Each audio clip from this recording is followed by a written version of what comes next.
Pernahkah kalian membaca berita tentang terjadinya bencana alam, seperti gunung meletus, gempa bumi, atau tanah longsor?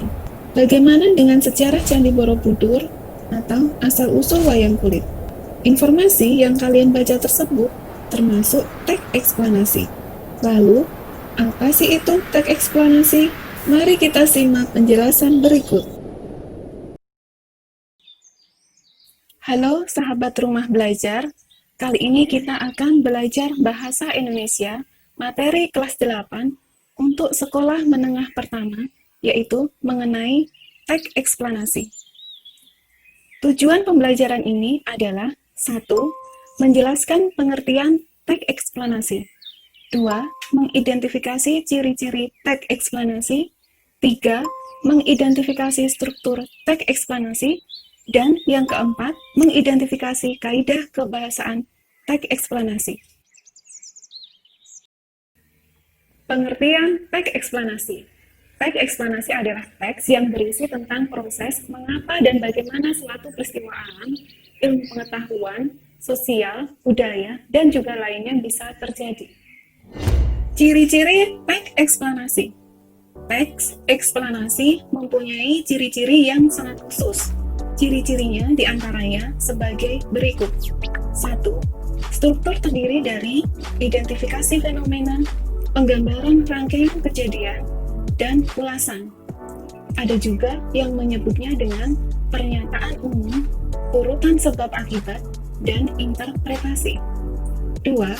Informasi yang dimuat itu dengan berdasarkan fakta, yaitu keadaan atau peristiwa yang merupakan kenyataan atau sesuatu yang benar-benar ada atau terjadi. 3. Hal yang dibahas yaitu suatu fenomena yang bersifat keilmuan atau berhubungan dengan ilmu pengetahuan.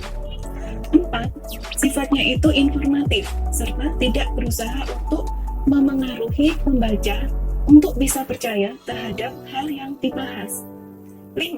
Menggunakan kata penanda urutan. Contohnya, pertama, kedua, ketiga, dan sebagainya. Bisa juga dengan menggunakan berikutnya, terakhir, dan lain-lain. Struktur teks eksplanasi. Struktur teks eksplanasi ada 3, yaitu identifikasi fenomena, penggambaran rangkaian kejadian, dan ulasan.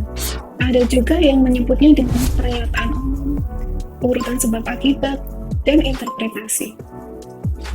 Struktur teks eksplanasi yang pertama, identifikasi fenomena atau pernyataan umum. Pada bagian ini, berisikan pernyataan umum atau mengidentifikasi mengenai topik yang akan dibahas. Hal ini bisa terkait dengan fenomena alam, sosial, budaya, dan fenomena-fenomena lain. 2. Penggambaran rangkaian kejadian atau urutan sebab akibat. Pada bagian ini, berisi perincian atas kejadian yang relevan dengan identifikasi fenomena yang dibahas. Bagian ini dapat disusun dengan pola kausalitas, yaitu berdasarkan sebab akibat, ataupun kronologis, yaitu berdasarkan urutan waktu. Bisa juga kedua pola tersebut saling melengkapi. Yang ketiga, ulasan atau interpretasi. Pada bagian ini berisi komentar atau penilaian tentang konsekuensi atas kejadian yang dipaparkan sebelumnya. Kaidah kebahasaan teks eksplanasi. Di dalam teks eksplanasi ini biasanya mengandung ciri kaidah kebahasaan.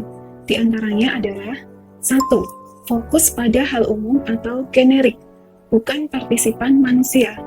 Contoh, tsunami, banjir, gempa bumi, hujan, dan lainnya. 2. Sering dijumpai kata teknis atau peristilahan, sesuai dengan topik yang dibahas.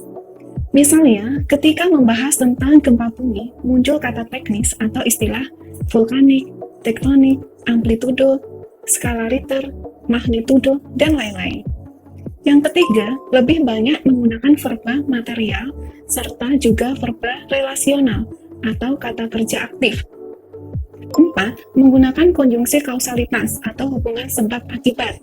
Contohnya, sebab, karena, oleh karena itu, sehingga, dan lain-lain.